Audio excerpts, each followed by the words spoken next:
കുട്ടികളുടെ സ്വഭാവം നന്നാകാൻ എന്റെ ശബ്ദം ശ്രവിക്കുന്ന ഉമ്മമാരെ, ഉപ്പമാരെ, കുട്ടികൾക്ക് ഏറ്റവും നിങ്ങൾ പഠിപ്പിക്കണമെന്ന് ഹബീബ് റസൂലുള്ളാഹി സ്വല്ലല്ലാഹു അലൈഹി വസല്ലം പഠിപ്പിച്ചത് ഖുർആനാണ്. അത് ബാപ്പക്ക് ഉമ്മക്ക് നിർബന്ധമാണ്.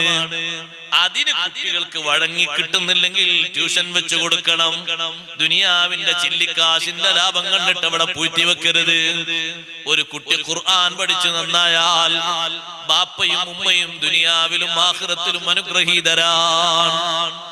ആ കുട്ടിയുടെ ഖുർആൻ ഒത്ത് സുന്ദരമായി കേൾക്കുമ്പോൾ മനസ്സിന് വരുന്നൊരു സന്തോഷമുണ്ട്. അതിന്റെ പേരാണ് ഖുർറത്തു ഐൻ, കൺകുളിർമ എന്ന്. അത് കണ്ണിന് മാത്രല്ല ഖൽബിനും ലഭിക്കണം. ആരാ ഇമാമത്ത് നിൽക്കുന്ന കുട്ടി? ആരാണ് ബാപ്പയുടെ അടുത്ത് ഖുർആൻ കൊണ്ട് ഓതുന്ന കുട്ടി?